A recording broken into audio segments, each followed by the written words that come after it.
се собравме денеска, како што кажа Цоки Ристовски, на ова место, за да го одбележиме денот кога на ова место е водена борбата помеѓу Кумановскиот батальон Јордан Николов Орце и бугарскиот потеран казнен одред Бенковски. Овдека. Во оваа борба, ќе кажам ја после, загинуваат Ангел Лазаревски Шајче, командирот на младинскиот вод во батальонот, и Трифун Ангеловски Летичи. Во нивна чест и за сите други загинати и починати борци, ве замолувам со едноминутно молчење да им одадеме заслужена почит.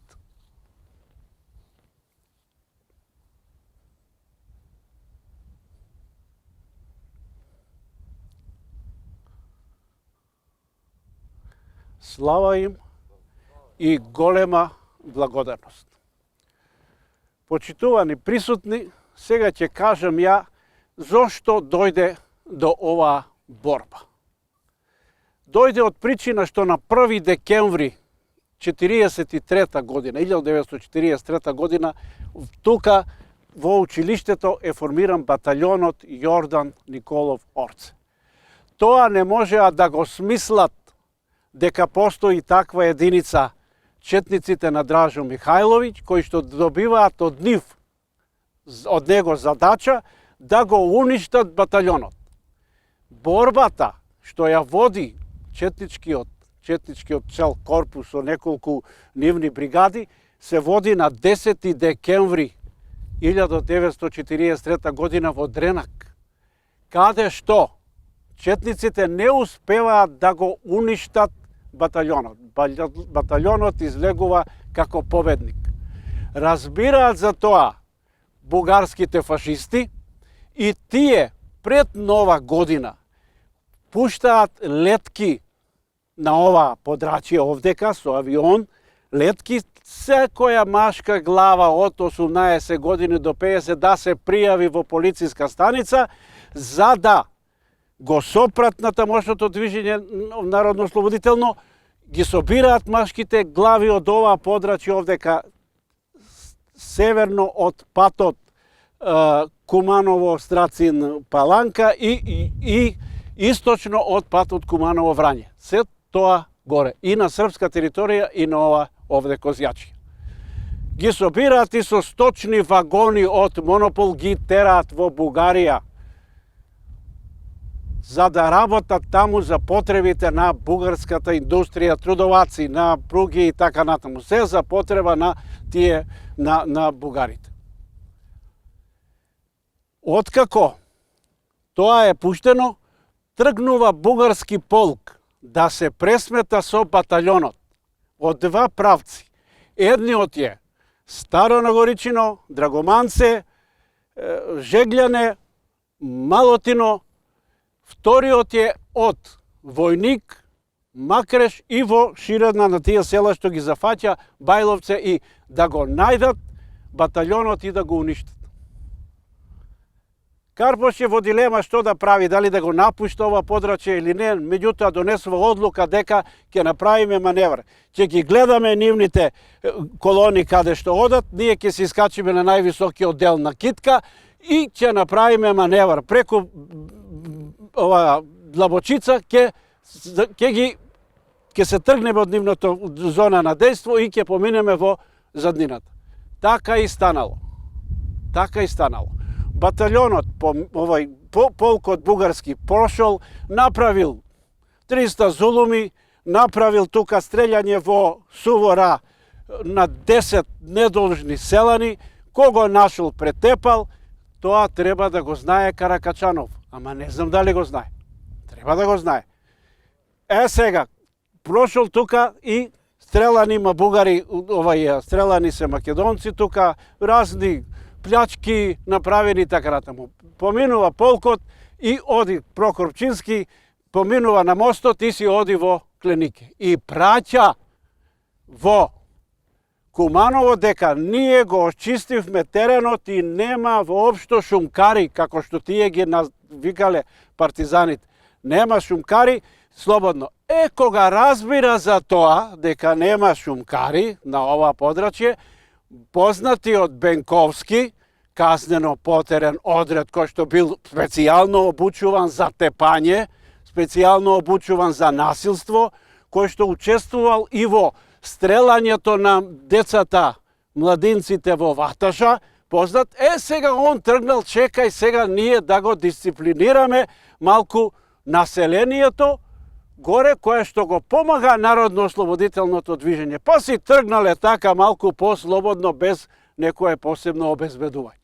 Карпош, откако го избегал полкот кој што си отел, се вратил во Карловци горе и Враготурце, меѓутоа, немале што да јадат, затоа што и населението немало што да им даде. Па се спуштил доле, покрај реката, каде што има, ми што викамо, моморус, каде што има печенке, каде што има тикви, каде што има компири, бидејќи река тука, и партизаните не барале да им се готви посебно.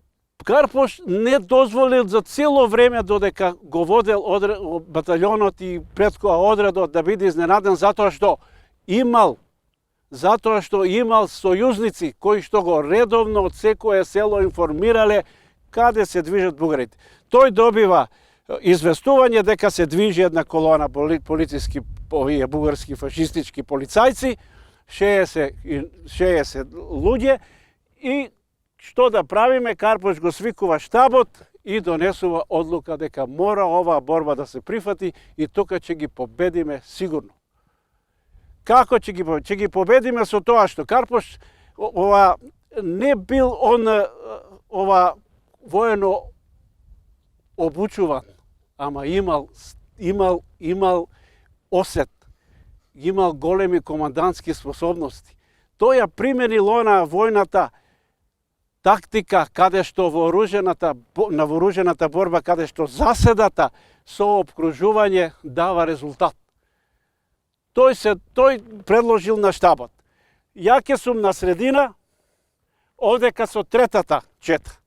Првата чета со младинскиот вод, каде што и Ангел Шајче ти паднал, каде што и Ангел Шајче ќе извршат обиколување од овај баш овдека на ова место е била борбата.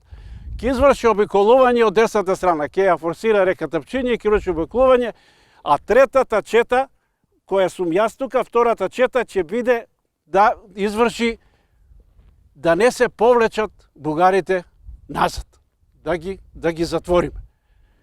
И така и станало. Тие припуцале, третата чета, бугарите залегнале, прифатиле борба, Ангел Шајче поминал ваму, Никола Пејовиќ, кој што бил командир на третата чета, избегал. Ја не знам како после, нема никакви податоци, како Карпош не го нашол и така натаму, меѓутоа така стои. Така ви информира. Сега, и Шајче ја презима одговорноста, се качува горе, и во тој дел, кога се качува горе, некој бугарин се извлекувал нагоре, го приметил Шајче, и во ист момент, кога бугаринот го испалува и Шајче и погинуваат и двајца на еден немил и таков настан. Како што кажал Карпош, така и биднало, доваѓаат бугарскиот полициски одред, овој Бенковски, препуцуваат, залегнуваат и целосно го уништуваат бугарскиот одред. 28 мртви, 18 заробени, некои ранети што се повлекувале према Alguња и Старо Нагоричино, подлегнале на повредите, умреле, сосема мал дел на ова се повлекле во ова.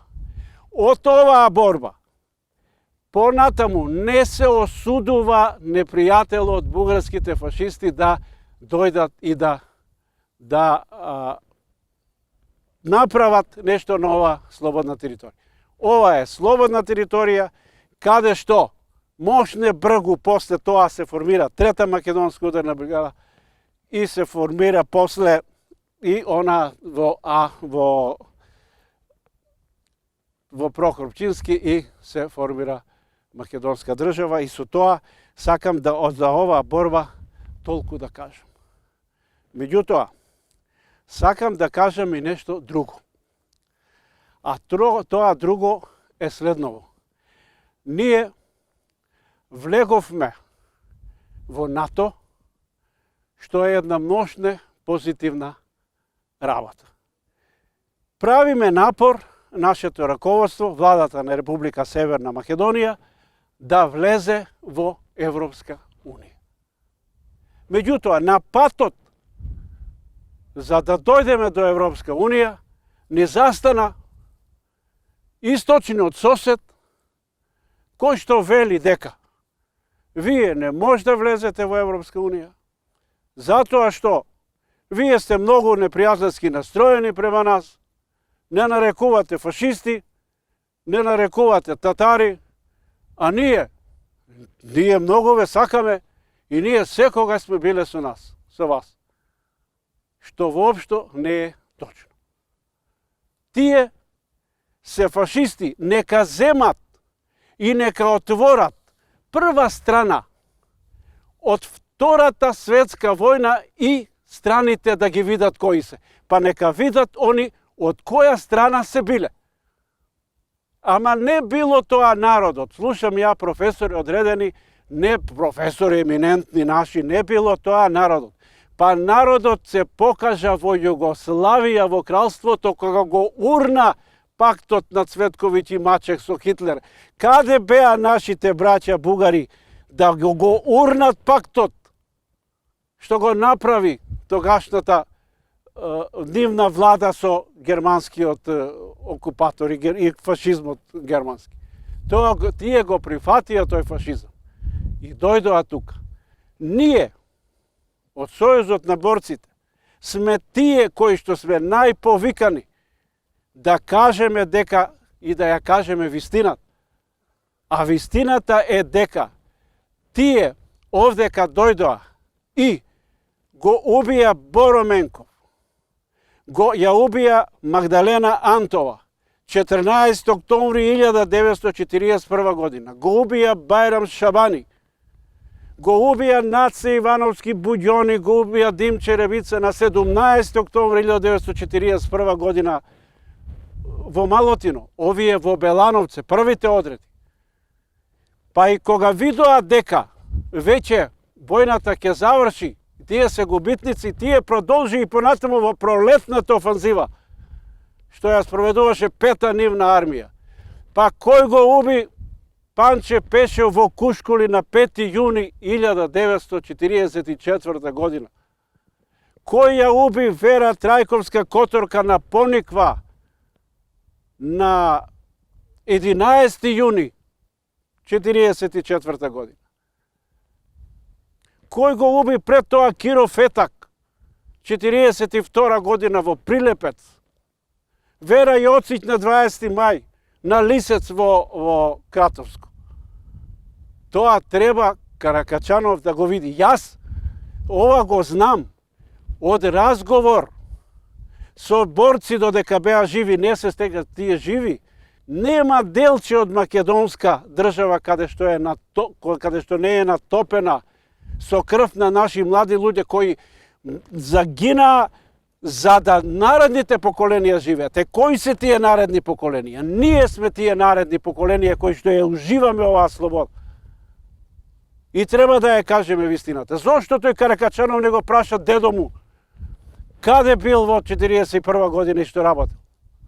Зошто не праша да види што правеле овдека? Не сака да праша.